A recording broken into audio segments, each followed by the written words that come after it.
Hi ಎಲ್ರಿಗೂ ನಮಸ್ಕಾರ. ಕನ್ನಡತಿಯ ಕಥೆಗಳು ಯೂಟ್ಯೂಬ್ ಚಾನಲ್ಗೆ ನಿಮ್ಮೆಲ್ರಿಗೂ ಸ್ವಾಗತ. ಯಾರೆಲ್ಲ ಸಬ್ಸ್ಕ್ರೈಬ್ ಮಾಡ್ಕೊಳ್ಳದೆ ಕಥೆಗಳನ್ನು ಕೇಳ್ತಿದ್ದೀರಾ ದಯವಿಟ್ಟು ಸಬ್ಸ್ಕ್ರೈಬ್ ಮಾಡ್ಕೊಂಡು ಕಥೆಗಳನ್ನ ಕೇಳಿ. ಈಗ ಡೆವಿಲ್ ಕಥೆಯ ಮುಂದಿನ ಅಧ್ಯಾಯವನ್ನು ಮುಂದುವರಿಸೋಣ. ಒಬ್ಬ ಸೊಸೆ ಹತ್ರ ನೀವು ಮಾತಾಡೋ ರೀತಿನ ನೋಡಿದ್ರೇ ತಿಳಿಯುತ್ತೆ ನೀವು ಎಂತಹ ಸಂಸ್ಕಾರದಲ್ಲಿ ಸಂಸಾರ ನಡೆಸ್ತೀರಾ ಅಂತ ಮೆಟ್ಟಿಲುಗಳನ್ನು ಇಳಿದು ಕೆಳಗಡೆ ಬರ್ತಿದ್ದ ರುದ್ರನ ಗಂಭೀರ ಧ್ವನಿ ಇಡೀ ಮನೆಯಲ್ಲಿ ಪ್ರತಿಧ್ವನಿಸಿತ್ತು. ಸುಸ್ವರ, ಬಂದವರಿಗೆ ಕುಡಿಯೋಕೆ ಏನಾದರೂ ಕೊಡಬೇಕು ಅಂತ ಕನಿಷ್ಠ ಜ್ಞಾನವೂ ಇಲ್ವಾ ನಿನಗೆ ಅಂದಾಗ ಅಷ್ಟು ಹೊತ್ತಿನಿಂದ ತನಗೆ ಇದು ತೋಚಲೇ ಇಲ್ವಲ್ಲ ಅಂತ ಸುಸ್ವರ ತಲೆ ಮೇಲೆ ಕೈ ಹೊತ್ಕೊಂಡು ಬೇಗ ಬೇಗ ಅಡುಗೆ ಮನೆ ಕಡೆಗೆ ಓಡಿದ್ಲು. ಅಕ್ಕ ಸಾಗರಿಯೂ ಕೂಡ ತಂಗಿಯ ಹಿಂದೆಯೇ ಹೋದ್ಲು. ಯಾಕೋಸ್ಕರ ಬಂದಿದ್ದೀರಾ ಅಂತ ತಂದೆಯ ಎದುರಿಗಿದ ಸೋಫಾ ಮೇಲೆ ಕಾಲು ಹಾಕ್ಕೊಂಡು ಕೂತವನು ನೇರವಾಗಿ ವಿಷಯಕ್ಕೆ ಬಂದ ರುದ್ರ. ಅವನ ಪ್ರಶ್ನೆಗೆ ಭದ್ರಂಗೆ ಸಿಟ್ಟು ನೆತ್ತಿಗೇರಿತ್ತು. ಸಿಟ್ಟಿನಿಂದ ಬಲರಾಮ್ ಕಡೆಗೆ ನೋಡಿದಾಗ ಅವರು ಕಣ್ಸನ್ನೆಯಲ್ಲೇ ಅವನನ್ನು ಸುಮ್ಮನಿರುವಂತೆ ತಡೆದ್ರು. ಯಾತಕ್ಕೆ ಬರ್ತಾರೆ? ನೀನು ಹೇಳ್ದಿದ್ರೆ ನಮಗೆ ತಿಳಿಯೋದಿಲ್ವೇನೋ? ನೀನೆಲ್ಲ ಇವತ್ತು ಈ ಫೀಲ್ಡಿಗೆ ಬಂದವನು. ನಾನು ಈ ಫೀಲ್ಡ್ನಲ್ಲಿ ಹಣ್ಣು ತಿಂದು ಸಿಪ್ಪೆ ಎಸ್ತವನು. ಅದನ್ನು ಯಾವಾಗಲೂ ನೆನಪಲ್ಲಿ ಇಟ್ಕೋ ಅಂತ ಬಲರಾಮ್ ಗಂಭೀರವಾಗಿ ಹೇಳಿದರು. ನನಗೆ ಆಗಾಗ ಮರ್ವಿನ ಕಾಯಿಲೆ ಬರೋದ್ರಿಂದ ನೀವು ಹೇಳಿದ ವಿಷಯಗಳನ್ನು ನಾನು ಮರೆತು ಬಿಡೋ ಸಾಧ್ಯತೆ ಹೆಚ್ಚಾಗಿದೆ ಅಂತ ತಾನೂ ಕೂಡ ಅವರದ್ದೇ ರಕ್ತ ಅನ್ನೋದನ್ನು ರುದ್ರ ನಿರೂಪಿಸ್ದ. ಪೆಟ್ಟು ಕೊಟ್ಟ ಆ ಮನುಷ್ಯ ಯಾರು ಅಂತ ಗೊತ್ತಾಯ್ತಾ ಅಂದರು ಬಲರಾಮ್. ಅದ್ರ ಬಗ್ಗೆ ನಿಮಗೆ ಚಿಂತೆ ಬೇಡ. ಬೇರೆ ಯಾವ ವಿಷಯವಾಗಿ ಬಂದಿದ್ದೀರಾ ಅಂತ ಅವರನ್ನು ಅಲ್ಲಿಂದ ಆದಷ್ಟು ಬೇಗ ಕಳಿಸೋದ್ರಲ್ಲೇ ರುದ್ರನ ಗಮನ ಇತ್ತು. ನೀನು ನಮ್ಮ ಮನೆಯಲ್ಲಿದ್ದ ತನಕ ಈ ತರಹದ ಘಟನೆಗಳೇ ನಡೆದಿರಲಿಲ್ಲ ಅಂತ ಬಲರಾಮ್ ಹೇಳಿದಾಗ, ನಿಮ್ಮ ನೆರಳನ್ನೇ ನಂಬ್ಕೊಂಡು ಬದುಕೋಕೆ ನಾನೇನು ನಾಯಿಯಲ್ಲ ಎಂದ ರುದ್ರನ ಮಾತುಗಳು ಕತ್ತರಿಯಿಂದ ಕತ್ತರಿಸಿದಂತೆ ಬಂದು ಬಿದ್ವು. ರುದ್ರನ ಈ ಮಾತಿನಿಂದ ತೀವ್ರ ಕೋಪಗೊಂಡ ಭದ್ರ, ಹಾಗಾದ್ರೆ ನಾನು ನಾಯಿ ಅಂತಿದ್ಯಾ ನೀನು ಅಂತ ಅಬ್ಬರಿಸ್ದ. ನಾನು ಯಾರ ಹೆಸರನ್ನು ನಿರ್ದಿಷ್ಟವಾಗಿ ಹೇಳಿಲ್ಲ. ನೀವೇ ಹಾಗೆ ಅಂದ್ಕೊಂಡ್ರೆ ನಾನೇನು ಮಾಡೋಕ್ಕೆ ಸಾಧ್ಯ ಅಂತ ಹೇಳ್ತಾ ರುದ್ರ ಸಿಗರೇಟ್ ಒಂದನ್ನು ಹಚ್ಕೊಂಡ. ನೋಡಿದ್ರ ಅಪ್ಪ, ಇದಕ್ಕಾಗಿಯೇ ನಾನು ಬೇಡ ಅಂದರೂ ನನ್ನನ್ನು ಇಲ್ಲಿ ಕರ್ಕೊಂಡು ಬಂದ್ರಾ?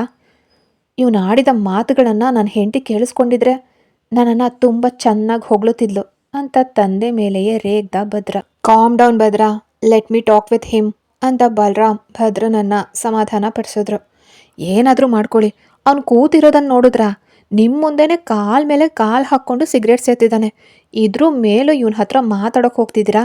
Okay fine, that's your wish. ನಾನು ಹೊರಗಡೆ ವೆಯ್ಟ್ ಮಾಡ್ತೀನಿ ಅಂತ ಹೇಳ್ತಾ ಭದ್ರ ಎದ್ದು ಅಲ್ಲಿಂದ ಹೊರಟು ಹೋದ. ನೀನು ತುಂಬಾ ಅತಿ ಮಾಡ್ತಿದ್ಯಾ ರುದ್ರ. ಏನನ್ನ ಮನಸ್ಸಲ್ಲಿ ಇಟ್ಕೊಂಡು ಹೀಗೆ ಮಾಡ್ತಿದ್ಯಾ ಅಂದರು ಬಲರಾಮ್. ನಾನು ಏನು ಮಾಡ್ತಿದ್ದೀನಿ ಅನ್ನೋದು ನಿಮಗೂ ಚೆನ್ನಾಗೇ ಗೊತ್ತು. ಮತ್ತ್ಯಾಕೆ ಸುಮ್ಮನೆ ಇಲ್ಲದೇ ಇರೋ ಸೀನ್ ಕ್ರಿಯೇಟ್ ಮಾಡ್ತಿದ್ದೀರಾ ಅಂತ ರುದ್ರ ಅಣಕದಿಂದ ಕೇಳಿದ ಪ್ರಶ್ನೆಗೆ ಬಲರಾಮ್ ಅವರ ಮುಖವೇ ಕಪ್ಪಿಟ್ಟಿತ್ತು. ಇನ್ನು ಎಷ್ಟು ದಿನ ಹೀಗೆ ಇರೋಕ್ಕೆ ಸಾಧ್ಯ? ನಾನು ಅಷ್ಟೊಂದು ಹೇಳಿದ್ರು ಕೇಳಿದೆ, ಆ ಹುಚ್ಚಿನೇ ಮದುವೆ ಆಗಬೇಕು ಅಂತ ಹಠ ಹಿಡಿದು ಮಾಡಿಕೊಂಡೆ. ನಮ್ಮನ್ನು ಬಿಡು, ರೂಪಾಳ ಬಗ್ಗೆ ಆದರೂ ಒಮ್ಮೆ ಯೋಚನೆ ಮಾಡಿದ್ಯಾ ಅಂದರು ಬಲರಾಮ್. ಯಾಕೆ? ಅವಳಿಗೇನಾಗಿದೆ ಈಗ? ರುದ್ರನ ಧ್ವನಿ ಅತ್ಯಂತ ಆಲಕ್ಷ್ಯದಿಂದ ಕೂಡಿತ್ತು. ಎಲ್ಲರೂ ಪ್ರಶ್ನೆ ಮೇಲೆ ಪ್ರಶ್ನೆ ಕೇಳ್ತಿದ್ದಾರೆ, ಜೀವ ಹಿಂಡ್ತಿದ್ದಾರೆ ಅವಳಿಗೆ. ನಿಮ್ಮ ಮನೆಯಲ್ಲಿ ಏನು ಸಮಸ್ಯೆ, ಯಾವ ಕಾರಣಕ್ಕಾಗಿ ನಿಮ್ಮ ಎರಡನೇ ಅಣ್ಣ ಮನೆಯಿಂದ ಹೊರಗಡೆ ಹೋದದ್ದು ಅಂತ ಕೇಳ್ತಿದ್ದಾರೆ. ಅವರಿಗೆ ನಾನು ಏನು ಅಂತ ಉತ್ತರಿಸ್ಲಿ? ಬಲರಾಮ್ಗೆ ಮುಂದೆ ಏನು ಮಾತಾಡಬೇಕು ಅಂತ ತೋಚದೆ ಅಲ್ಲಿ ಸಂಪೂರ್ಣ ಮೌನ ಆವರಿಸಿತ್ತು. ಇತ್ತ ಮನೆಯನ್ನೆಲ್ಲ ತುಂಬ ಚೆನ್ನಾಗೇ ಮೇಂಟೈನ್ ಮಾಡಿದೆಯಲ್ಲ ಸುಸ್ವರ, ಆದರೆ ನನ್ನ ಹತ್ರ ಒಂದು ಮಾತು ಕೂಡ ಹೇಳಲಿಲ್ವಲ್ಲ ಯಾಕೆ ಅಂತ ಅಡುಗೆ ಮನೆಯ ಸುತ್ತಲೂ ಕಣ್ಣಾಡಿಸ್ತಾ ತಂಗಿಯನ್ನು ಕೆದಕಿದ್ಲು ಸಾಗರಿ. ನಂಗೆ ಆ ಸಮಯದಲ್ಲಿ ಏನೂ ತೋಚಲಿಲ್ಲ ಅಕ್ಕ. ಅಂದಹಾಗೆ ನೀನು ಬರೋ ವಿಷಯವನ್ನು ನನಗೆ ಯಾಕೆ ನೀನು ಮೊದಲೇ ತಿಳಿಸ್ಲಿಲ್ಲ? ಮುಂಜಾನೆಯೇ ಹೇಳಿದರೆ ನಿಮ್ಮೆಲ್ರಿಗೂ ನಾನು ಏನಾದರೂ ಅಡುಗೆ ಮಾಡಿಡ್ತಿದ್ದೆ ಅಲ್ವಾ ಅಂದ್ಲು ಅವಳು. ಹೌದು, ಆ ತಂದೆ ಮಗ ನೀನು ಮಾಡಿದ ಅಡುಗೆನ ತಿಂದು ಮುಂದಿನ ಕೆಲಸ ನೋಡ್ತಾರೆ ನೋಡು. ಸುಮ್ಮನಿರೇ ಹುಚ್ಚಿ ಅಂದ್ಲು ಸಾಗರಿ. ಯಾಕೆ ಅಕ್ಕ ಹಾಗೆ ಹೇಳ್ತೀಯಾ ಅಂದ್ಲು ಸುಸ್ವರ. ನಿಂಗೆ ಅವ್ರ ಬಗ್ಗೆ ಇನ್ನೂ ಸರಿಯಾಗಿ ಗೊತ್ತಿಲ್ಲ. ಮನೆಯಲ್ಲಿ ಆ ರೂಪಾಳ ಕಾಟ ತಡೆಯೋಕೆ ಸಾಧ್ಯ ಆಗ್ತಿಲ್ಲ. ನೀವು ಈ ರೀತಿ ಬೇರೆ ಬಂದಿದ್ದೇ ಒಳ್ಳೆಯದಾಯಿತು. ಇಲ್ದಿದ್ರೆ ಎಷ್ಟರೊಳಗಡೆ ನಿಮ್ಮಿಬ್ಬರ ನಡುವೆ ಏನಾದರೂ ಅಪಸ್ವರ ತಂದು ಇಡೀ ಸಂಸಾರನೇ ಹಾಳು ಮಾಡ್ತಿದ್ಲು ಅಂದ್ಲು. ಆ ರೂಪ ಯಾವತ್ತೂ ತಿದ್ಕೊಳ್ಳೋದೇ ಇಲ್ವಲ್ಲಕ್ಕ ಅಂದ್ಲು ಸುಸ್ವರ. ನಮ್ಮ ಹಾಗೆ ಕಷ್ಟನ ನೋಡಿ ಬೆಳೆದಿದ್ರೆ ತಿದ್ಕೊಳ್ಳೋಕೆ 1% ಆದರೂ ಚಾನ್ಸ್ ಇರ್ತಿತ್ತು. ದುಡ್ಡಿನ ಮದ, ಅಣ್ಣ ಮತ್ತು ತಂದೆ ಕೊಟ್ಟಿರೋ ಅತಿಯಾದ ಮುದ್ದಾಟ. ಅವಳನ್ನು ಮದುವೆ ಆಗೋನು ಏನೆಲ್ಲ ಪಾಡ್ಪಡಬೇಕು ದೇವರಿಗೆ ಗೊತ್ತು ಅಂದ್ಲು ಸಾಗರಿ. ಅಕ್ಕ, ರೂಪ ಯಾಕೆ ಇವ್ರ ತಂಟೆಗೆ ಹೋಗೋದಿಲ್ಲ? ಅಷ್ಟಕ್ಕೂ ಅವ್ರ ಮೊದಲನೇ ಹೆಂಡತಿ ಹೇಗಿದ್ಲು ಅಂತ ಧ್ವನಿಯನ್ನು ಸ್ವಲ್ಪ ತಗ್ಗಿಸಿ ಕೇಳಿದ್ಲು ಸುಸ್ವರ. ಯಾರೋ ಅಮೃತನ? ಅವಳು ತುಂಬ ಸುಂದರವಾಗಿದ್ಲು. ಅವಳು ಕೂಡ ಶ್ರೀಮಂತರ ಮನೆ ಹುಡುಗಿನೇ. ಆ ಕಾರಣಕ್ಕೋ ಏನೋ ರೂಪಾಗೆ ಅವಳನ್ನು ಕಂಡ್ರೆ ಆಗ್ತಿರ್ಲಿಲ್ಲ. ನನ್ನ ಹತ್ರ ಮಾತಾಡೋ ಹಾಗೆ ಆ ಹುಡುಗಿ ಹತ್ರ ಏನಾದರೂ ಮಾತಾಡೋಕೆ ಹೋಗಿ ಅವಳಿಂದ ಸರಿಯಾಗಿ ಉಗಿಸ್ಕೊಳ್ತಿದ್ಲು ಅಂತ ಸಾಗರಿ ತನ್ನ ಪಾಡಿಗೆ ತಾನು ಹೇಳಿದ್ಲು. ಅಕ್ಕ ಅಂದ್ಲು ಸುಸ್ವರ. ಏನಮ್ಮ ಅಂದ್ಲು ಸಾಗರಿ. ಆ ಹುಡುಗಿನೂ ಇವರು ಸಂತೋಷವಾಗಿದ್ರಾ ಅಂದ್ಲು ಸುಸ್ವರ. ಇಬ್ಬರು ಯಾವಾಗಲೂ ಒಟ್ಟಿಗೆ ಇರ್ತಿದ್ರು. ಅವರಿಬ್ಬರು ಮದುವೆಗಿಂತ ಮುಂಚೆ ಬೆಸ್ಟ್ ಫ್ರೆಂಡ್, ಆಮೇಲಷ್ಟೇ ಮದುವೆ ಮಾಡ್ಕೊಂಡಿದ್ದು ಅಂದ್ಲು ಸಾಗರಿ. ಓ ಅಂತ ಕೊಂಚ ಯೋಚಿಸ್ತವಳು ಅಕ್ಕ ಅಂದ್ಲು. ಹೇಳು ಅಂದ್ಲು ಸಾಗರಿ. ಅಕ್ಕ ಅಂದ್ಲು ಸುಸ್ವರ. ಛೆ, ಏನಮ್ಮ ನಿಂದು ಅಂತ ತಂಗಿ ಕೊಟ್ಟ ಟೀ ಕುಡಿದು ಮುಗಿಸಿದ್ಲು ಸಾಗರಿ.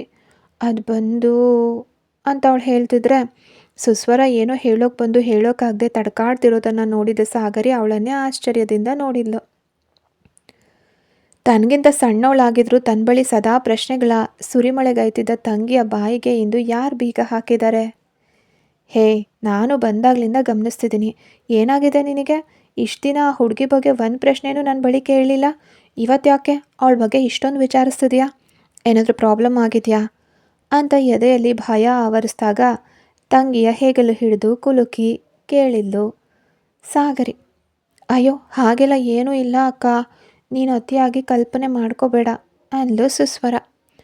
ನಾನು ಅತಿಯಾಗಿ ಕಲ್ಪನೆ ಮಾಡ್ಕೊಳ್ತಿದ್ದೀನ? ಹೇಳಬೇಕಾದದನ್ನು ನೇರವಾಗಿ ಹೇಳು. ಇವತ್ತು ನೀನು ಮಾತಾಡ್ತಿರೋ ಶೈಲಿನೇ ಸರಿಯಿಲ್ಲ ಅಂದಾಗ ಅಕ್ಕ ತನ್ನನ್ನು ಪತ್ತೆ ಹಚ್ಚಿಬಿಟ್ಟಿದ್ದಾಳೆ ಅನ್ನೋದನ್ನು ಸುಸ್ವರ ಅರ್ಥಕೊಂಡ್ಳು. ಆ ಹುಡುಗಿನ ನಿಜವಾಗ್ಲೂ ಇವರೇ ಕೊಲೆ ಮಾಡಿದ್ದ ಅಂತ ಕೇಳಿದ್ಲು ಸುಸ್ವರ. ಸುಸ್ವರ ಕೇಳಿದ ಪ್ರಶ್ನೆಗೆ ಸಾಗರಿ ಆಘಾತದಿಂದ ಸ್ತಬ್ಧಳಾಗಿ ನಿಂತಳು. ಅಷ್ಟರಲ್ಲೇ ಹೊರಗಡೆಯಿಂದ ಭದ್ರನ ಧ್ವನಿ ಅವಳನ್ನು ಕರೀತು. ಸಾಗರಿ, ಸಾಕು, ಒಳಗಡೆ ನಿನ್ನ ತಂಗಿ ಜೊತೆಗೆ ಮುದ್ದು ಮಾಡಿದ್ದು, ಹೊರಡು ಇನ್ನು ಅಂತ ಹೊರಗಡೆಯಿಂದ ಅವನು ಜೋರಾಗಿ ಕೂಗಿದಾಗ ಬಂದಿರೋ ಮೂವರಿಗೂ ತಾನಿನ್ನೂ ಟೀನೇ ಕೊಟ್ಟಿಲ್ಲ ಅನ್ನೋದು ನೆನಪಿಸ್ಕೊಂಡ ಸುಸ್ವರ ಬೇಗ ಬೇಗ ಟ್ರೇಯಲ್ಲಿ 3 ಕಪ್ಪು ಚಹಾವನ್ನು ತುಂಬಿಕೊಂಡು ಓಡಿಲ್ಲ. ಬಲರಾಮ್ ಅದನ್ನು ಬೇಡ ಅಂತ ನಿರಾಕರಿಸಿದ್ರು. ಇನ್ನು ಭದ್ರ ಅಂತೂ ಸುಸ್ವರ ಮುಖನೂ ನೋಡಲಿಲ್ಲ. ಅವಳು ಅವನ ಪಕ್ಕಕ್ಕೆ ಹೋಗಿ ನಿಂತಾಗ ಭದ್ರ ಮುಖನ ಬೇರೆ ಕಡೆಗೆ ತಿರುಗಿಸ್ಕೊಂಡ.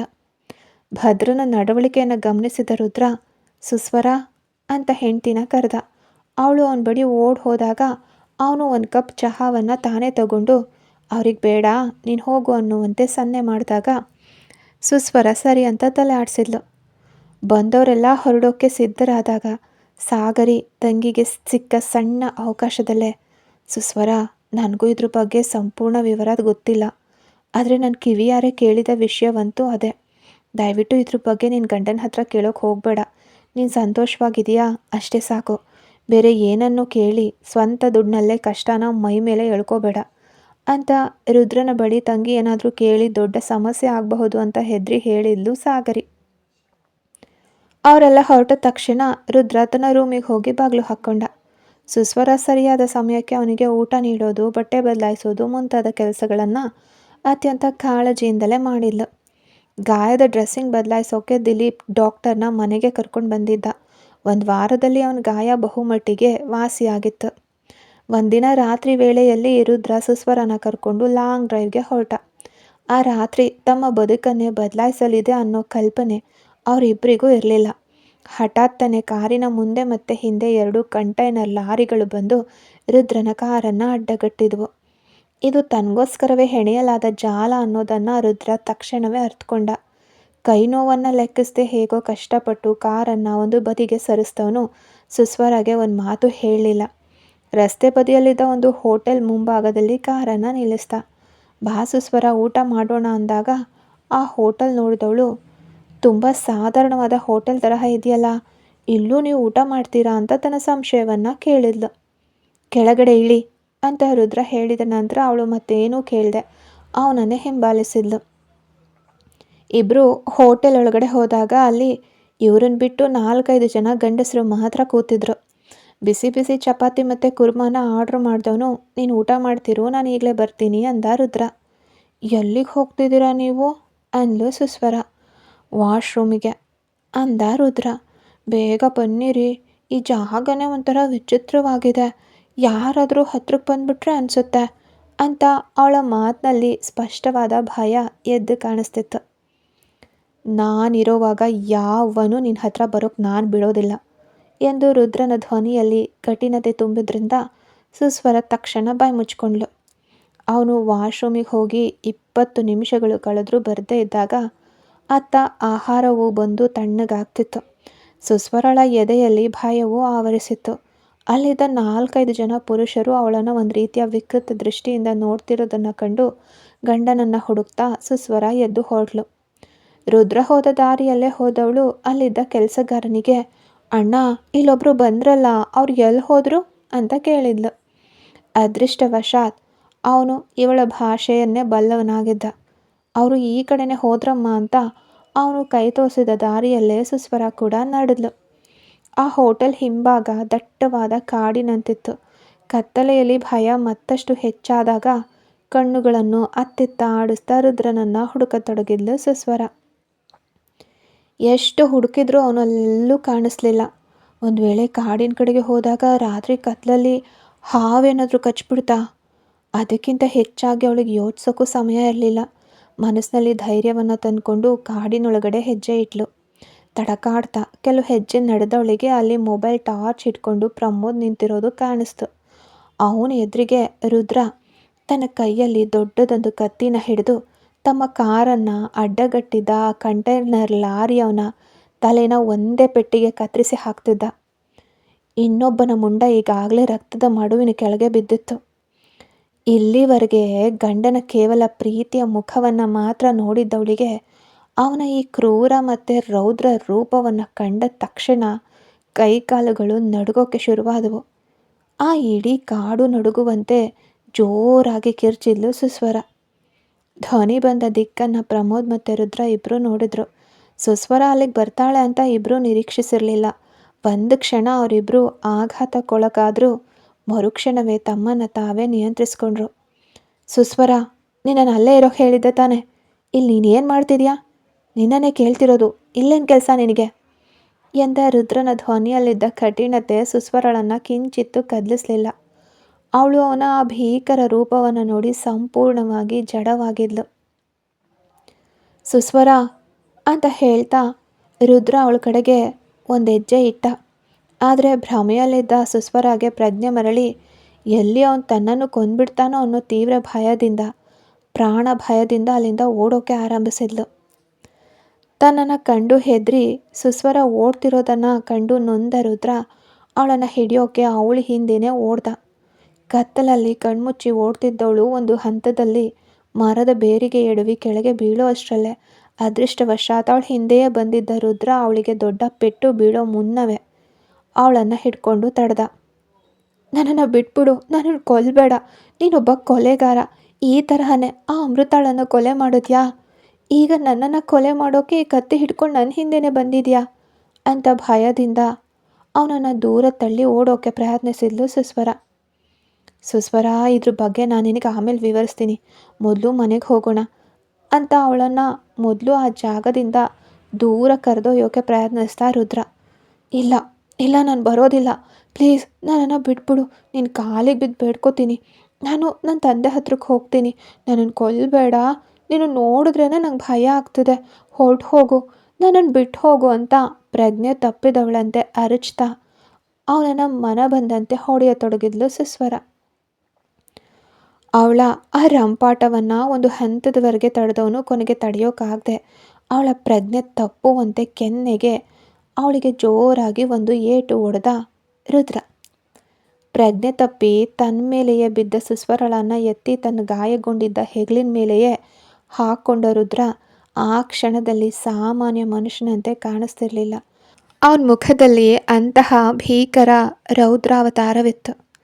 ಪ್ರಜ್ಞೆ ತಪ್ಪಿದ ಸುಸ್ವರಳನ್ನು ನೋಡ್ತಾ ನಿಂತಿದ್ದ ರುದ್ರ ಅವನ ಮುಖದಲ್ಲಿ ಕಳವಳ ಎದ್ದು ಕಾಣಿಸ್ತಿತ್ತು. ಸ್ವಲ್ಪ ಹೊತ್ತು ಗೆಳೆಯನನ್ನು ನೋಡ್ತಿದ್ದ ಪ್ರಮೋದ್ ಅವನ ಹತ್ರಕ್ಕೆ ಬಂದು ಹೆಗಲು ಮುಟ್ಟ. ಮಚ್ಚ, ನಿನ್ನ ಹೆಂಡತಿಗೆ ಏನಾಯಿತು ಅಂತ ನೀನೇ ವಿವರಿಸಿ ಹೇಳಬೇಕು. ಈ ಸಮಯದಲ್ಲಿ ನಾನು ಕೇಳ್ತಿದ್ದೀನಿ ಅಂತ ದಯವಿಟ್ಟು ತಪ್ಪಾಗಿ ತಿಳ್ಕೊಬೇಡ ಅಂದ. ರುದ್ರನ ನೋಟ ಮಾತ್ರ ಸುಸ್ವರಾಳಿಂದ ಪಕ್ಕಕ್ಕೆ ಸರಿಲೇ ಇಲ್ಲ. ಅಮೃತ ಹೋಗಿ 6 ತಿಂಗಳಿನಲ್ಲಿ ಯಾಕೆ ಈ ಹುಡುಗಿಯನ್ನೇ ಮದುವೆ ಆಗ್ತೀನಿ ಅಂತ ಒಂದೇ ಕಾಲಿನಲ್ಲಿ ನಿಂತೆ? ನಿನಗೂ ಈ ಹುಡುಗಿಗೂ ಏಣಿ ಹಾಕಿದ್ರೂ ಎಟ್ಕೋದಿಲ್ಲ. ಆದರೆ ಅದಕ್ಕಿಂತ ತಲೆ ಪಚ ಪಚ ಅಂತ ಹರ್ಕೊಳ್ಳೋ ವಿಷಯ ಏನು ಅಂದರೆ, ಈ ಹುಡುಗಿ ನಿನ್ನ ಜೊತೆಗೆ ಇಷ್ಟೊಂದು ದಿನ ಹೇಗೆ ಸಂಸಾರ ಮಾಡ್ತಿದ್ದಾಳೆ ಅಂದ ಪ್ರಮೋದ್. ರುದ್ರ ಪ್ರಮೋದ್ನನ್ನೇ ನೋಡ್ದ. ಅಂದರೆ ರುದ್ರ ಹೇಗೆ ನಿನ್ನ ಜೊತೆಗೆ ಒಂಟಿಯಾಗಿ ಇಷ್ಟು ಧೈರ್ಯವಾಗಿದ್ದಾಳೆ? ಒಂದಿನವೂ ಅಮೃತ ಬಗ್ಗೆ ಕೇಳಲೇ ಇಲ್ವಾ? ಕಳೆದ ಕೆಲವು ದಿನಗಳಿಂದ ತನ್ನ ಮೆದ್ಲನ್ನು ಕೊರಿತಿದ್ದ ಪ್ರಶ್ನೆನ ಕೊನೆಗೂ ಕೇಳೇ ಬಿಟ್ಟ ಪ್ರಮೋದ್. ಸುಸ್ವರಳನ್ನು ಅವನು ನೋಡಿದ ಮೊದಲ ನೋಟದಲ್ಲೇ ಅವಳು ಎಂಥವಳು ಅನ್ನೋದನ್ನು ಊಹಿಸಿಬಿಟ್ಟಿದ್ದ. ರುದ್ರ ಸುಸ್ವರಳನ್ನೇ ಮದುವೆ ಆಗೋಕ್ಕೆ ನಿರ್ಧರಿಸಿದ್ದೀನಿ ಅಂತ ಹೇಳಿದಾಗ ಅದನ್ನು ಮೊದಲು ಕಠಿಣವಾಗಿ ವಿರೋಧಿಸಿದವನೇ ಪ್ರಮೋದ್. ಏಯ್, ನೀನು ತಿಳಿದು ಮಾತಾಡ್ತಿದ್ಯಾ? ಆ ಹುಡುಗಿಗೆ ವಯಸ್ಸಿಗೆ ತಕ್ಕಷ್ಟು ಬುದ್ಧಿ ಬೆಳೆದಿಲ್ಲ. ಅವಳನ್ನು ಮದುವೆ ಆಗಿ ಆಯುಷ್ಯ ಪೂರ್ತಿ ಕಷ್ಟಪಡ್ತೀಯ ಕಣೋ. ನೀನು ಯಾಕೆ ಇದನ್ನೆಲ್ಲ ಮಾಡ್ತಿದ್ಯಾ ಅಂತ ನಂಗೆ ಅರ್ಥ ಆಗ್ತಿಲ್ಲ. ನನಗೆ ಆ ಹುಡುಗಿ ಮುಖ ನೋಡೋಕ್ಕೂ ಇಷ್ಟ ಇಲ್ಲ. ಇದು ನಿನ್ನ ಜೀವನ, ತೀರ್ಮಾನ ತಗೋಬೇಕಿರೋದು ಕೂಡ ನೀನೇ ಅಂತ ಗೆಳೆಯನಿಗೆ ಬುದ್ಧಿವಾದ ಹೇಳೋದನ್ನು ಅಷ್ಟಕ್ಕೆ ನಿಲ್ಲಿಸ್ಬಿಟ್ಟಿದ್ದ ಪ್ರಮೋದ್. ಮದುವೆ ಆಗಿ ಒಂದೇ ವಾರದಲ್ಲಿ ಸುಸ್ವರ ರುದ್ರನನ್ನು ಬಿಟ್ಟು ಓಡಿ ಹೋಗ್ತಾಳೆ ಅಂತ ಪ್ರಮೋದ್ ಅಂದ್ಕೊಂಡಿದ್ದ. ಆದರೆ ಇಷ್ಟೊಂದು ದಿನಗಳ ಕಾಲ ಅವಳ ಜೊತೆಗೆ ಜೀವನ ನಡೆಸ್ತಿದ್ದಾಳೆ ಅನ್ನೋದೇ ಅವನಿಗೆ ದೊಡ್ಡ ಆಶ್ಚರ್ಯವಾಗಿತ್ತು. ನೀನು ಹೊರಡು, ನಾನು ನೋಡ್ಕೊಳ್ತೀನಿ ಅಂತ ರುದ್ರ ಹೇಳಿದ ತಕ್ಷಣ ಪ್ರಮೋದ್ ಅಲ್ಲಿಂದ ಹೊರಟು ಹೋದ. ರುದ್ರ ಸುಸ್ವರಾಳ ಹತ್ರ ಕೂತು ಅವಳ ಹಣೆಯನ್ನು ಪ್ರೀತಿಯಿಂದ ಸವರ್ದ. ಏನೋ ಯೋಚಿಸ್ತವನೇ ಅವಳನ್ನು ಎತ್ತಿ ತನ್ನ ಮಡಿಲಲ್ಲಿ ಮಲಗಿಸ್ಕೊಂಡು ಅವಳ ಎಡಗೈಯನ್ನು ಹಿಡ್ಕೊಂಡ. ಅವಳ ಮೃದುವಾದ ಅಂಗೈಗೆ ಮುತ್ತಿಡ್ತಿದ್ದಂತೆ ಅವನ ಬೆನ್ನು ಹುರಿಯಲ್ಲಿ ರೋಮಾಂಚನವಾಯಿತು. ನಾನು ಬೇಕು ಅಂತಲೇ ಯಾವುದನ್ನು ಮಾಡಲಿಲ್ಲ. ನೀನು ಬಾಯಿ ತೆರೆದು ಕೇಳುವಾಗ ಖಂಡಿತ ನಾನು ಎಲ್ಲ ಸತ್ಯನೂ ಹೇಳ್ತೀನಿ. ಇಷ್ಟೊಂದು ದಿನ ನನ್ನ ಪಕ್ಕದಲ್ಲೇ ನೀನಿದ್ರು ಹೆಂಡತಿ ಅನ್ನೋ ಹಕ್ಕಿನಿಂದ ನಿನ್ನನ್ನು ಮುಟ್ಲಿಲ್ಲ. ನೀನಾಗಿ ನನ್ನನ್ನು ಅರ್ಥ ಮಾಡಿಕೊಂಡು ನಿನ್ನ ಮನಸ್ಸನ್ನು ನನಗೆ ನೀಡಬೇಕು. ಅದಾದಮೇಲೆಯೇ ನಿನ್ನನ್ನು ಅಂದವನು ಯಾವ ಹೆಣ್ಣಾಗಿದ್ರೂ ಖಂಡಿತ ಈ ಹೊತ್ತಿಗೆ ಗಂಡನ ಮೊದಲ ಹೆಂಡತಿ ಬಗ್ಗೆ ಅಗೆದು ತೆಗಿತಿದ್ಲು. ಆದರೆ ನೀನು ವಿಭಿನ್ನವಾದವಳು. ಕೆಲವು ಬಾರಿ ನಾನು ಕೂಡ ನಿನ್ನಂತೆಯೇ ಇರೋಕ್ಕೆ ಆಸೆ ಪಡ್ತೀನಿ. ಬೇಗ ಕಣ್ಣು ಮುಚ್ಚಿ ನಿದ್ರೆ ಮಾಡು. ನೀನು ನನ್ನನ್ನು ಏನು ಪ್ರಶ್ನೆ ಕೇಳಲಿದೆಯಾ ಅಂತ ನಾನು ತುಂಬ ಕುತೂಹಲದಿಂದ ಕಾಯ್ತಿದ್ದೀನಿ ಅಂತ ಅವಳನ್ನು ನೋಡ್ತಾ ಸ್ವಲ್ಪ ದೂರದಲ್ಲಿ ಕೂತ ರುದ್ರ. ನಿದ್ರೆ ಕಣ್ಣುಗಳನ್ನು ಆವರಿಸ್ತಿತ್ತು. ಕಣ್ಣವೆಗಳು ಭಾರವಾಗಿ ಮುಚ್ಕೊಳ್ತಿದ್ದಾಗ ನೆನಪಿನ ಅಲೆಗಳಲ್ಲಿ ಬಂದು ನಕ್ಲು ಅಮೃತ. ಅಮೃತ ರುದ್ರನ ಆತ್ಮೀಯ ಸಂಗಾತಿ, ಹಾಗೆ ಜೀವನದ ಮುಖ್ಯ ಭಾಗ. ಚಿಕ್ಕ ವಯಸ್ಸಿನಿಂದಲೇ ಬಲರಾಮ್ಗೆ ಕುಟುಂಬಕ್ಕಿಂತ ಹಣವೇ ಮುಖ್ಯವಾಗಿ ಹೋಗಿತ್ತು. ಒಳ್ಳೆಯ ಹಬ್ಬ ಹರಿದಿನಗಳಲ್ಲೂ ಕೂಡ ಮನೆಯಲ್ಲಿರದೆ ರಾಜಕೀಯ ಕೆಲಸ ಅಂತ ಕಾಲಿಗೆ ಚಕ್ರ ಕಟ್ಕೊಂಡಂತೆ ಹಾರಾಡ್ತಿದ್ರು. ಅವರನ್ನು ಅಚ್ಚಚ್ಚಿನಂತೆ ಹುಟ್ಟಿದವರೇ ಭದ್ರಾ ಮತ್ತು ರೂಪ. ಅಪ್ಪನ ಹಣದ ಕೊಬ್ಬಿನಲ್ಲಿ ಯಾರನ್ನು ಗೌರವಿಸದೆ ನಡ್ಕೊಳ್ತಿದ್ಲು ರೂಪ. ಸಾಮಾನ್ಯ ಮನುಷ್ಯರು ಅಂದರೆ ಅವರಿಗೆ ಕೀಳರಿಮೆ. ಆದರೆ ರುದ್ರ ಹಾಗಿರಲಿಲ್ಲ. ತನ್ನ ತಾಯಿಯಂತೆ ಮಾನವೀಯತೆಯಲ್ಲಿ ಬಡವ ಬಲ್ಲಿದ ಅನ್ನೋ ಭೇದ ಭಾವ ಇರಬಾರ್ದು ಅಂತ ಗಟ್ಟಿಯಾಗಿ ನಂಬಿದವನು ರುದ್ರ. ರೂಪ ಮತ್ತು ಭದ್ರ ತಂದೆ ಜೊತೆಗೆ ವಿದೇಶಿ ಪ್ರವಾಸಕ್ಕೆ ಹೋಗಿದ್ದಾಗ ರುದ್ರ ಮಾತ್ರ ಚಿಕ್ಕ ವಯಸ್ಸಿನಲ್ಲೇ ತಾಯಿ ಜೊತೆಗೆ ಅನಾಥಾಶ್ರಮಕ್ಕೆ ಹೋಗಿ ಅವ್ರಿಗೆ ಬೇಕಾದ ಸಹಾಯಗಳನ್ನು ಮಾಡಿ ತೃಪ್ತಿ ಪಡ್ತಿದ್ದ. ಯಾವಾಗಲೂ ಅಮ್ಮನ ಸೀರೆ ಸೆರಗು ಹಿಡ್ಕೊಂಡೇ ತಿರುಗ್ತಿದ್ದ. ಬಲರಾಮ್ಗೆ ಹೆಂಡತಿ ಇಷ್ಟೇ ಅಲ್ಲ, ಬೀದಿ ಬೀದಿಗೂ ಅವರ ಹೆಸರು ಹೇಳೋ ಮಕ್ಕಳಿದ್ರು. ತಾಯಿಗೆ ಎಲ್ಲವೂ ತಿಳಿದಿದ್ರು ತನ್ನ ಮಕ್ಕಳು ಬೆಳೆದು ದೊಡ್ಡವರಾಗಿದ್ದಾರೆ ಅನ್ನೋ ಕಾರಣಕ್ಕಾಗಿ ಅವರ ಭವಿಷ್ಯವನ್ನು ಮನಸ್ಸಿನಲ್ಲಿಟ್ಕೊಂಡು ಬಾಯಿ ಮುಚ್ಕೊಂಡು ಮನಸ್ಸಿನಲ್ಲೂ ಮನೆಯಲ್ಲೂ ಗಂಡನನ್ನು ದೂರ ಇಟ್ಟಿದ್ರು. ಒಮ್ಮೆ ಬಲರಾಮ್ ತಾಯಿಯನ್ನು ಹೊಡೆಯೋದನ್ನು ಕಂಡುಕೊಂಡ ರುದ್ರ ಹೆತ್ತ ತಂದೆ ಅಂತ ಕೂಡ ನೋಡದೆ ಅವ್ರ ಕೈಯನ್ನು ಹಿಡಿದು ಮುರಿದು ಬಿಟ್ಟಿದ್ದ. ತಾಯಿಯೇ ಅವನನ್ನು ಸಮಾಧಾನಪಡಿಸಿ ಗಂಡನನ್ನು ಮಗನಿಂದ ಕಾಪಾಡಿದ್ರು. ಅಂದಿನಿಂದ ರುದ್ರನನ್ನು ಕೆಣ್ಕೋದನ್ನು ನಿಲ್ಲಿಸ್ಬಿಟ್ಟಿದ್ರು ಬಲರಾಮ್.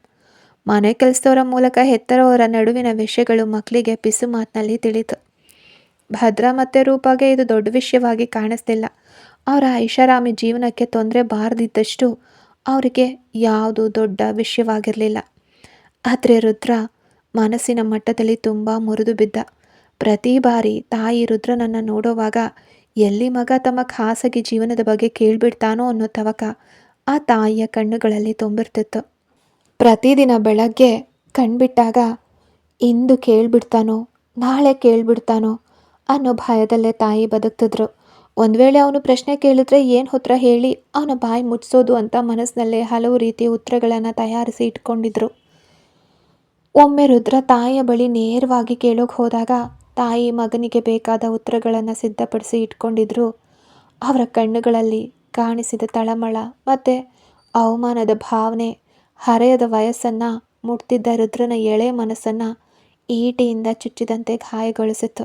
ಅಂದೇ ನಿರ್ಧರಿಸ್ದ, ಏನೇ ಕಾರಣ ಇದ್ರೂ ತನ್ನ ತಾಯಿಯ ಪರವಾಗಿಯೇ ನಿಲ್ಲಬೇಕು ಅಂತ. ಅನುಮಾನವನ್ನು ಕೇಳಿಯೇ ಸ್ಪಷ್ಟಪಡಿಸ್ಕೊಳ್ಬೇಕಾ? ಗಂಡನನ್ನು ಕಂಡಾಗ ಹಂಬಲದಿಂದ ನೋಡೋ ತಾಯಿಯ ನೋಟ ಮತ್ತು ಕೆಲವು ಬಾರಿ ಅವರ ಕಣ್ಣುಗಳಲ್ಲಿ ಕಾಣಿಸೋ ದ್ವೇಷ ಇಬ್ಬರ ನಡುವೆ ಏನೋ ಸರಿಯಿಲ್ಲ ಅನ್ನೋದನ್ನು ರುದ್ರನಿಗೆ ಸ್ಪಷ್ಟಪಡಿಸಿತ್ತು. ಎಲ್ಲಿದ್ದಾನ ಅದನ್ನು ಕೇಳಿಬಿಡ್ತೀನೋ ಅನ್ನೋ ಭಯದಲ್ಲಿ ತಾಯಿ ತನ್ನಿಂದ ದೂರ ಹೋಗ್ತಿರೋದನ್ನು ಅರ್ಥ ಮಾಡಿಕೊಂಡ ರುದ್ರ, ಹೆದರಬೇಡಿ ಅಮ್ಮ, ನೀವು ಹೆದರು ಅಂತ ಯಾವ ವಿಷಯನೂ ನಾನು ಕೇಳೋದಿಲ್ಲ ಅಂತ ತಾಯಿಯ ಕೈ ಹಿಡಿದು ವಾಗ್ದಾನ ನೀಡಿದಾಗ ಅವನನ್ನು ತಪ್ಪಿಕೊಂಡು ಜೋರಾಗಿ ಅತ್ತು ಬಿಟ್ಟರು ಅವನ ತಾಯಿ. ತಾಯಿ ಜೀವಂತವಾಗಿದ್ದಷ್ಟು ಕಾಲ ರುದ್ರ ತನ್ನ ಮಾತನ್ನು ಉಳಿಸ್ಕೊಂಡ. ಕೋಟ್ಯಾಧಿಪತಿ ಕುಟುಂಬ ಅನ್ನೋ ದೊಡ್ಡ ಹೆಸರು, ಅದರ ಒಳಗಡೆ ಪ್ರತಿಯೊಬ್ಬರಿಗೂ ಅವರದ್ದೇ ಆದ ಪ್ರಪಂಚ.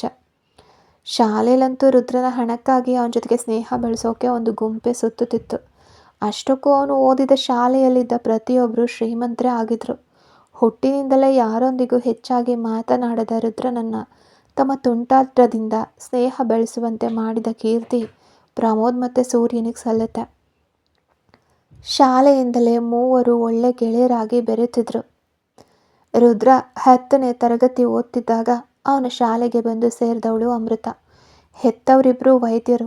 ದೆಹಲಿಯಲ್ಲಿ ಅವರಿಗೆ ಸ್ವಂತವಾದ ದೊಡ್ಡ ಹಾಸ್ಪಿಟಲ್ ಇತ್ತು. ರುದ್ರನಂತೆ ಶಾಂತವಾಗಿರದೆ ಇಡೀ ತರಗತಿಯನ್ನೇ ತನ್ನ ಹಿಂದೆ ಸುತ್ತುವಂತೆ ಮಾಡಿದವಳು ಅಮೃತ. ಬೇರೆಯವರ ಮನಸ್ಸನ್ನು ನೋಯಿಸದ ಅವಳ ಸಮಯೋಚಿತ ಮಾತುಗಳು ಚುರುಕುತನದಲ್ಲೂ ರುದ್ರನೇ ಕೆಲವು ಬಾರಿ ನಕ್ಕು ಬಿಡ್ತಿದ್ದ.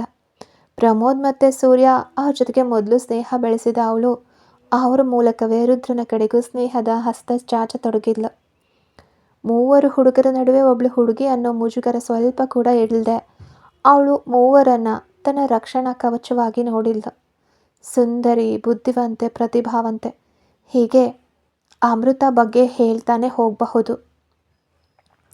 ಶಾಲೆ ಮುಗಿದು ಉನ್ನತ ಶಿಕ್ಷಣಕ್ಕಾಗಿ ಎಲ್ಲರೂ ಹೊರದೇಶಕ್ಕೆ ಹಾರಿದ್ರು. ರುದ್ರ ಕ್ಯಾಲಿಫೋರ್ನಿಯಾಗೆ ಹೋದರೆ ಅಮೃತ ಸ್ಪೇನಿಗೆ ಹೋದ್ಲು. ಅಷ್ಟೊಂದು ದಿನಗಳ ಕಾಲ ತಿಳಿಯದ ಒಂದು ವಿಷಯ ಅಮೃತಾಗೆ ಆಗಷ್ಟೇ ಅರ್ಥವಾಯಿತು. ಹತ್ತಿರದಲ್ಲಿದ್ದಾಗ ಕೇವಲ ಸ್ನೇಹವಾಗಿ ಕಾಣಿಸಿದ ರುದ್ರನ ಮುಖ ದೂರದಲ್ಲಿದ್ದಾಗ ಅವಳ ಹೃದಯವನ್ನು ಮುಳ್ಳಿನಂತೆ ಚುಚ್ಚಿ ಗಾಯಗೊಳಿಸಿತ್ತು. ಅವಳು ಬುದ್ಧಿವಂತ ಹುಡುಗಿಯಾಗಿದ್ದರಿಂದ ಇದು ಪ್ರೀತಿನೇ ಅಂತ ಖಚಿತವಾಗಿ ಅರಿತುಕೊಳ್ಳೋಕೆ ಸ್ವಲ್ಪ ಸಮಯ ತೆಗೆದುಕೊಂಡ್ಳು. ಪ್ರಮೋದ್ ಬಳಿ ಮಾತ್ರ ತನ್ನ ಮನಸ್ಸಿನಲ್ಲಿದ್ದ ವಿಷಯನ ಒಮ್ಮೆ ಹಂಚ್ಕೊಂಡ್ಳು. ಕತೆ ಮುಂದುವರಿಯುತ್ತೆ. ಯಾರೆಲ್ಲ ಸಬ್ಸ್ಕ್ರೈಬ್ ಮಾಡ್ಕೊಳ್ಳದೆ ಕತೆಗಳನ್ನು ಕೇಳ್ತಿದ್ದೀರ, ದಯವಿಟ್ಟು ಸಬ್ಸ್ಕ್ರೈಬ್ ಮಾಡ್ಕೊಂಡು ಕತೆಗಳನ್ನ ಕೇಳಿ. ಹಾಗೆ ಕತೆ ಇಷ್ಟ ಆಗ್ತಿದ್ರೆ ಲೈಕ್ ಮಾಡಿ.